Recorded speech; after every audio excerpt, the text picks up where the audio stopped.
오늘 우리에게 주신 하나님의 말씀은 누가복음 21장 25절에서 38절 말씀입니다. 1월 성신에는 징조가 있겠고 땅에서는 민족들이 바다와 파도의 성난 소리로 인하여 혼란한 중에 공고하리라. 사람들이 세상에 임할 일을 생각하고 무서워함으로 기절하리니 이는 하늘의 권능들이 흔들리겠습니다. 그때 사람들이 인자가 구름을 타고 능력과 큰 영광으로 오는 것을 보리라. 이런 일이 되기를 시작하거든 일어나 머리를 들라 너희 속량이 가까웠느니라 하시더라. 이에 비유로 이르시되 무화과 나무와 모든 나무를 보라. 싹이 나면 너희가 보고 여름이 가까운 줄을 자연히 아나니 이와 같이 너희가 이런 일이 일어나는 것을 보거든 하나님의 나라가 가까이 온 줄을 알라. 내가 진실로 너희에게 말하노니 이 세대가 지나가기 전에 모든 일이 다 이루어지리라. 천지는 없어지겠으나 내 말은 없어지지 아니하리라. 너희는 스스로 조심하라. 그렇지 않으면 방탕함과 술 취함과 생활의 염려로 마음이 둔하여지고 뜻밖의 그날이 덕과 같이 너희에게 임하리라. 이날은 온 지구상에 거하는 모든 사람에게 임하리라.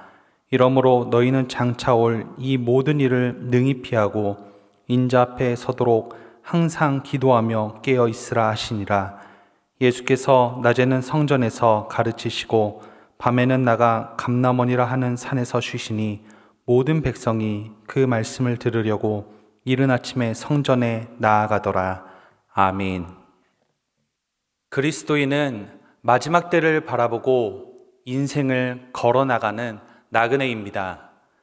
이는 현재 우리에게 주어진 인생의 순간에는 최선을 다하지만 육체를 가진 인생이 영원하지 않음을 알고 언제라도 떠날 준비가 되어 있는 태도를 의미합니다.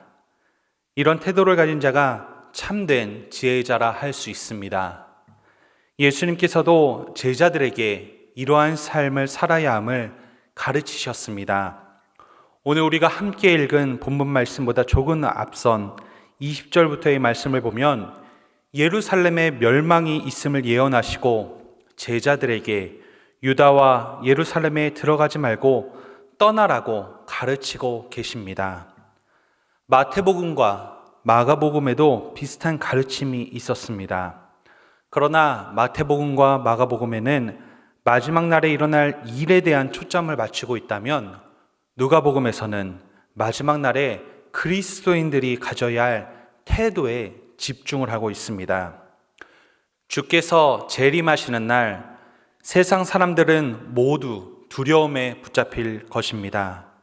1월 성신의 징조부터 땅과 바다의 무서운 움직임들이 발생하고 수많은 천재지변으로 혼란에 빠지게 됩니다.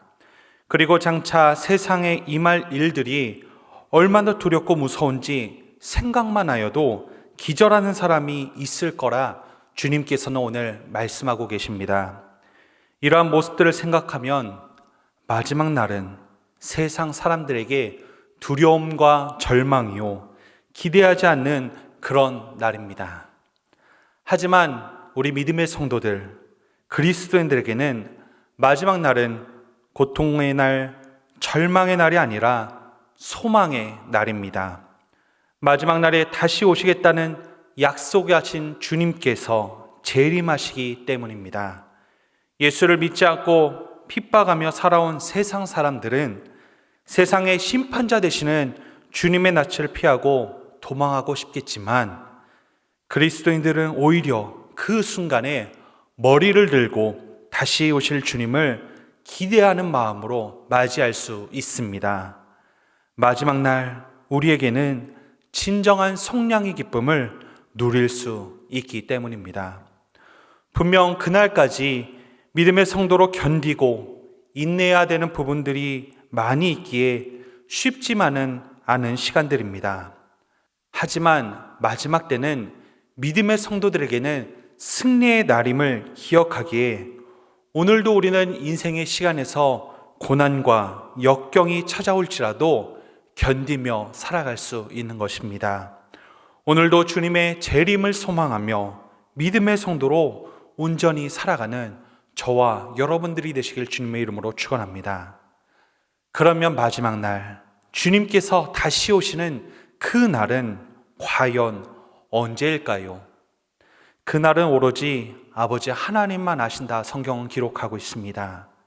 예수님께서도 그 날이 언제인지 정확히 우리에게 말씀하시진 않지만 그 날에 대한 징조가 있을 것이라 오늘 성경에서는 말하고 있습니다. 무화과 나무와 모든 나무는 계절을 따라 변합니다. 우리가 계절을 생각하지 않더라도 나무가 성장하고 변화하는 것을 보게 되더라면 계절의 변화를 알 수 있듯 예수님께서 하신 말씀들의 여러 징조들이 세상에 드러나면 그것을 통해 마지막 날 하나님의 나라가 가까이 이르렀음을 깨달을 수 있습니다. 분명 마지막 날 주님의 재림이 이루어지고 하나님의 나라가 이르는 것은 어느 순간 그리고 우연히 진행되는 것은 아닙니다. 하나님께서 우리에게 하신 말씀 그대로 이루어질 것입니다. 구약에서 약속하신 메시아 사건이 신약에서 그대로 이루어진 것처럼 예수님과 그의 제자들을 통하여 다시 오실 메시아에 대한 약속과 마지막 때의 말씀은 반드시 그대로 성취될 것입니다.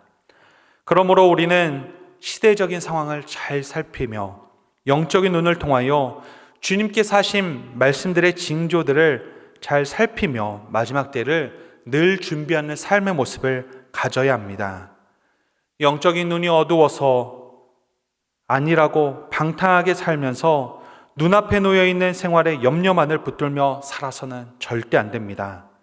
이런 어리석은 삶을 살다 보면 주님의 재림의 낯이 덕과 같이 임할 것입니다.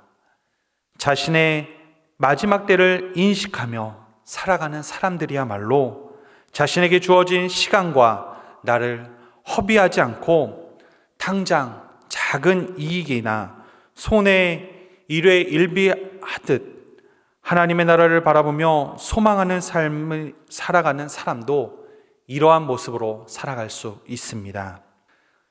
그래서 예수님께서도 36절과 같이 말씀하십니다. 너희는 장차 올 이 모든 일을 능히 피하고 인자 앞에 서도록 항상 기도하며 깨어 있으라. 주님의 말씀처럼 믿음의 성도는 영적으로 깨어 죄와 시험에 빠지지 않고 그리스도의 재림을 준비하기 위해 기도하는 모습이 필요합니다. 신랑 되신 주님께서 언제 오실지 우리는 알지 못하기에 기도하며 준비함으로 주님께서 오실 그때를 기쁨으로 맞이해야 하는 것입니다. 사랑하는 성도님, 재림과 종말을 믿지 않는 사람들은 현재의 안정과 성공의 삶을 목적으로 살아가고 있습니다. 그리고 기도에도 자신의 삶의 현실적인 필요를 충족하기 위한 기도만을 하며 살아갑니다. 하지만 우리 믿음의 성도들은 눈에 보이는 이 세상에 미련을 두고 살아가는 자들이 아닙니다. 이곳은 우리가 나그네의 삶이요 장차 임하실 하나님의 나라로 언제든 떠날 준비를 하고 살아가는 자들이 그리스도인들입니다. 그러니 주님께서 다시 오실 그날을 기다리며 주님의 말씀에 따라 절제와 순종의 열매를 맺으며 살아가야 합니다. 이 시대를 보면 참으로 마지막 때의 징조들이 다양하게 나타나고 있습니다. 이럴 때일수록 우리는 말씀과 기도로 항상 깨어 준비하는 신실한 삶을 살아가야 합니다. 오늘 하루도 세상에 미련 두지 아니하고 온전한 믿음의 성도로 마지막 때를 깨어 준비하는 삶을 살아가는 저와 여러분들이 되시길 주님의 이름으로 축원합니다. 이 시간 말씀을 생각하며 기도하시겠습니다. 오늘 하루도 우리가 마지막 때를 살아가고 있음을 기억하게 하시고 세상에 나타나고 있는 마지막 때의 모습들을 바라보며 더욱 깨어 그날을 준비하는 자의 삶이 되게 하여 주시옵소서. 한 목소리로 기도하며 나아가도록 하겠습니다. 살아계신 아버지 하나님, 진심으로 감사합니다. 말씀을 통하여 다시 한번 우리가 마지막 때를 바라보며 살아가는 믿음의 성도라는 것을 깨닫게 하여 주시고, 하나님, 그날을 우리가 어떻게 준비하며 살아가야 될지 다시 한번 깨닫게 하심을 감사합니다. 하나님, 세상 사람들과 같이 이 땅에 있는 것들을 바라보며 그것들에 목을 매며 그것들을 붙들며 살아가는 어리석은 삶을 내려놓게 하여 주시고, 정말 주님의 말씀처럼 우리가 깨어 그날을 기대하며 준비하는 모습으로 살아가 주님께서 이 땅에 오시는 그날 우리가 정말 고개를 들고 주님을 바라보며 주님의 그 속량하시는 은혜들을 온전히 누릴 수 있는 믿음의 성도의 삶 살아갈 수 있도록 인도하여 주시옵소서. 그래서 오늘도 정말 우리가 이 땅의 나그네의 삶 더욱더 살아가며 주님만을 기대하게 하여 주시고, 주님 안에서 승리하는 온전한 믿음의 성도의 삶이 되게 하여 주시옵소서. 이제는 우리 구주 예수 그리스도의 은혜와 아버지 하나님의 크신 사랑하심과 성령님의 교통하심이 오늘도 주신 말씀을 통해 결단함으로 항상 깨어 기도하며 마지막 때를 준비하는 모든 영혼들 위해 영원토록 함께 하시길 간절히 축원하옵나이다. 아멘.